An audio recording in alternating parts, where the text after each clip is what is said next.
Right, Kimpulapuru Vukani Community Radio. It is 28 minutes after the hour. 1 o'clock.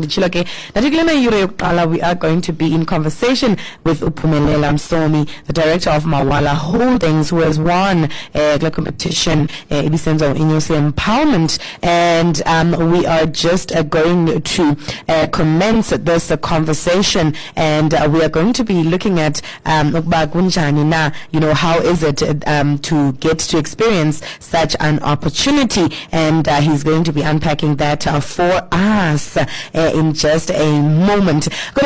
Just to give another background slightly of what happened last year, I did say we had a conversation with Inyosi Empowerment, which is South Africa's most established enterprise and supplier development funding provider. They announced they were rolling out a big competition. It was one of their biggest competitions that would grant a winner debt funding of up to 5 million rands at a 0% interest rate. We're in conversation with the winner of the competition, that is Uphumelele Msomi, director of Mawala Holdings. All right, let me just find out if he can hear us from his end. Mr. Mawala, are you there? Can you hear us? Hi, it's Andy. Yes, I can hear you. All right. Thank you so much for joining us, Namhlanje. Welcome to the show, and Siyabulela that you have given us this time. Yes, hi, Sandisa. Thank you again, and special greetings to you and to all your listeners. Apologies for being late. I had some scheduling issues. Some backup issues. To be here. Yeah, awesome. And this month, throughout the month, every single time I have conversations with my guests, I begin with this question, because it is February and it is the month of love. I begin by saying, what does love mean to you? Well, look, I'm married, so I stopped being in love the day I got married. How does that happen? You stopped being in love from that day. Yeah, so I think the difference between the girlfriend-boyfriend love for February 14 is just I think it's commitment, and just really committing yourself to in this case, committing yourself to someone, and ensuring that you're going to be genuine despite how you feel and what you're going through, And so I think for me, love is that one word. It's commitment. Wow. And that's what love means to me. Yeah. Beautiful. I love the fact that you're attaching commitment to that, because people can say a lot of lip service around love and without any actions showing any commitment. So I think that's quite interesting. Thank you for that input. Now, tell us a little bit about how you felt when you received the news that you had won yourself an interest-free loan of up to 5 million for your business from Inyosi Empowerment. What happened? What was going through your mind? How did you feel? Did you even expect that you would be the one chosen, or you'd be the one to win? Yeah, we're really excited. In fact, to be honest, I had no inclination. I saw that one of the ladies we're dealing with, Larissa, kept trying to call me for a period of time, and to be honest, I was like ghosting her, because I was like, she's so busy at that time. Meanwhile, she had such phenomenal. Oh wow! So yeah, but then they called us for a Zoom meeting, and I had my team with me that joined me on that call that particular day, and then they announced that to us, and we're really excited. I must be honest. Wow. Yeah, it was really special. We were excited about that special moment for us. Beautiful. And now, just to give us a little bit of context and background, why did you apply for this opportunity? So right there, you can maybe touch on your business, and also why did you feel the need that you wanted, to go for this opportunity, or that it would match your business? So as a small business, we're involved in the fencing space. Just so you understand, Mawala Holdings. Sure. So we specialize in the supply and installation of fencing products, and that's a wide range of fencing products. And what we've recently done is that we've taken on new premises where we're going to be retailing, so selling our products off the shelf to customers. Sure. As well as supplying more contractors as well. We've been doing that in the past, but this year is a year of growth for us, where we're going to be fabricating our own products, our own gates, our steel poles. And so when we initially applied, it was with the intention of assisting us with our expansion. Sure. And also, ensuring that we have cash flow while we assisting those who have won government, etc. So that was the intention for us. It was mainly from a point of expansion for our business.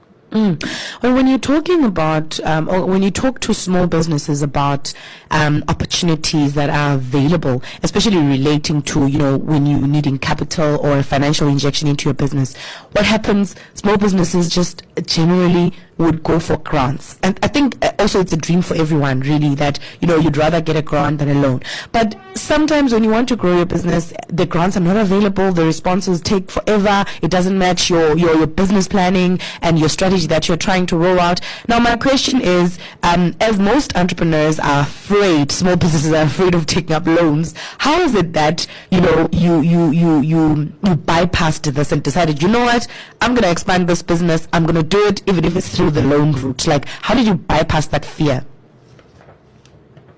Look, I think it's from experience. We've been in the industry now for close to 10 years. So, we understand our markets. It's not like we're taking a chance or a risk. We've got a proven track record of business, which is obviously one of the things that funders look for as well. They want to know that you're not just a startup. You didn't just wake up with a good idea and you want to try something. And so for us, that experience has given us the ability to sort of be bold enough to take the risk. Sure. We've got the experience. We've got our feet wet. We know what we're doing. When we speak about our industry, you can put us anywhere in the country. We can put up a fence for you. We understand our market quite deeply. So I think that's part of the key for us, is that we understand where we are, we understand who we are, and we understand what we do. So that's what allowed us to give us the confidence to go for it alone. Quite interesting. Now, can you talk a little bit about how this business of yours was started? Like, you've been in the game for now quite a while. How long? You said about 10 years or so. So, how did the business start? What was the rationale behind you starting a business? And what sparked that decision to say, I'm going into it? It doesn't matter how hard it is. I'll just jump in. Funny enough, I actually studied BCom accounting. My wife is actually a chartered accountant. We studied together in university. Interesting. And when I was doing my honors in accounting, I don't know, maybe call it a defining moment. Okay. But I just felt, I have to go into business. I really felt a deep call to go into business. And funnily enough, at that point in time, I knew it was more in the engineering space, sure, construction type industries, but I didn't know exactly what at that point in time. And funnily enough, while I was still one of the companies that I own today, which I bought out about 5 years ago, there was a friend of mine who worked for this business, and he says, look, they've got a customer, they've got a fence that they need to put up, but they don't have anyone who's going to help them put it up. So I need you to come through and tell them what you can. And I had never done a fence at that point in time. I didn't know what fence it was. Interesting. And so I went there dressed up in a suit to meet these construction company. And, they must have laughed when they saw me wearing a tie and stuff. But the disconnect. They gave me an opportunity. Yes, they gave me an opportunity. And wow, I mean, they're still my customer up until today, 7 years later. And, the rest is history. But yeah, I think I just took an opportunity. I took a chance, and that's how we got into this field. Wow. And now that entity that my friend used to work with actually ended up buying that company as well. Wow. Razor and Wire. And yeah, we're operating through that today as well. That's quite interesting. Now, obviously, having been in business for such a long time, there are ups and downs in business. There are bad times, there are good times, there are challenges, problems, exciting moments, everything, How do you keep motivated and focused to say, you know what, even this year I'm still going to push, even the following year I'm still going to push, to such an extent that you have, so many years now that you've spent in business?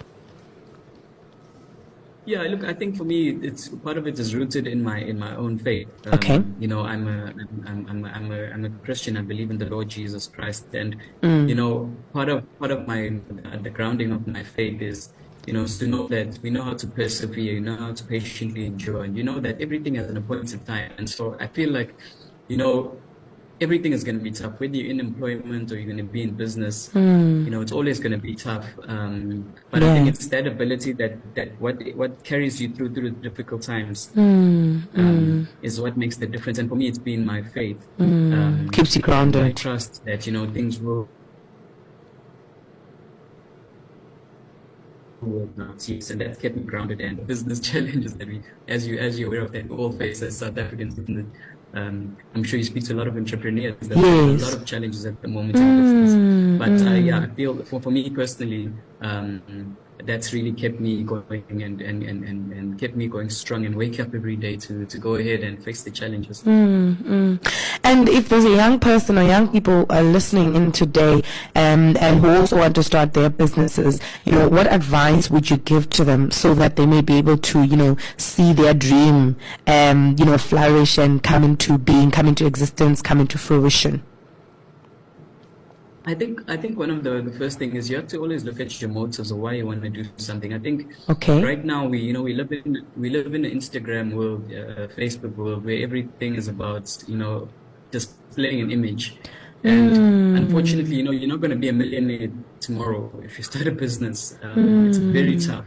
Very tough. It can take you 10 years, 15 years, and so sometimes we even need to start really doing significant things. And so I feel for me, young people have to really look at their hearts and know the kind of person that they are, and really know what they are wanting from life. Because if they maybe seen an advert or they saw someone on Instagram and people get attracted to those kind of things, I think you really have to go back and look at yourself seriously and really look at whether you're wanting to do things because for the sake of other people doing it, or you do it because you really feel it's what you love and it's you're willing to stick it out. And like that word I used in the beginning, commitment, where you don't feel the love and the joy and the romanticism. The butterflies. There's no more butterflies in the stomach, but there's girls and there's kids and there's a lot. All that good stuff. And that's the thing, is that you can get to that stage where it's like it's really stuff. Tough now. Again, it's what you want that keeps you going. Your intentions, your motives. Quite beautiful. Now, before we wrap up, just tell us a little bit about, how you see Mawala Holdings in the next 5 years. Obviously, you've already touched on how these funds are going to be used, mostly around your expansion and, retailing. So, when you envision Mawala Holdings in the next 5 years, what do you see? So for us as a business, we want to start competing with your mainly established suppliers. Okay. I feel for us, we've always been able to deliver well on our service. Even when you look at our business, particularly the trading entity for the fencing, that's our reason why we've got excellent reviews. We've always managed to service our customers, but our limitation has always been our capacity, where we haven't been able to get to the next level of customer. And for us, this funding is going to assist us to now go to the next level of customer, to be able to, assist the bigger clients. And that's how we believe that we're going to grow, and we're going to stabilize that growth, where we're not just doing domestic households anymore, but really we start to tap into blue chip clients. And when you get into a different level of business, you're not at the space anymore where you're getting deposits or where, customers able to pay up front, because you're now in a different league where you're having to carry your customers. And there's more risk, and obviously it takes more capital to operate at that level. So that's so for us, we see our business really growing through the funding in that regard, where we're able to develop a greater presence, also more established customers as well. Beautiful. And if someone wants to make use of your services, how do they maybe contact you? How do we find you? Okay, so you can give us a call on our line, and if anyone is looking for fencing products or assistance with the next fencing project, even product knowledge, you can call us on 031 700 2606. That's 031 700 2606. Or you can email us on sales, that's SALES, at natalrazorwire.com.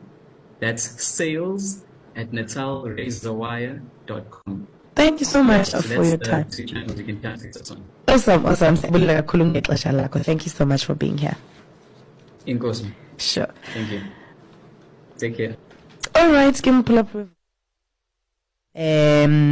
interesting conversation that we have just had over there, and it is it shows you how much opportunities come, and you need to make use of them when they do pop up. And I think the fear that we sometimes have as small businesses to go for loans sometimes can hold us back. That was Pumelela Msoni, the director of Mawala Holdings. They do mostly in fencing products, fencing materials, and they've been in business for over 10 years now, or around 10 years.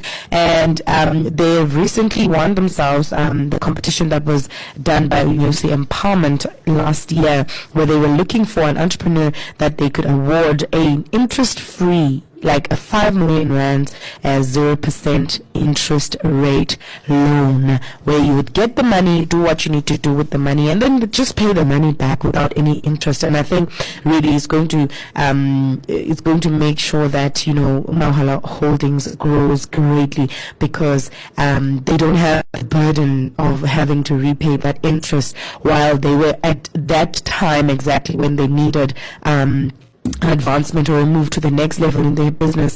He's talking about expansion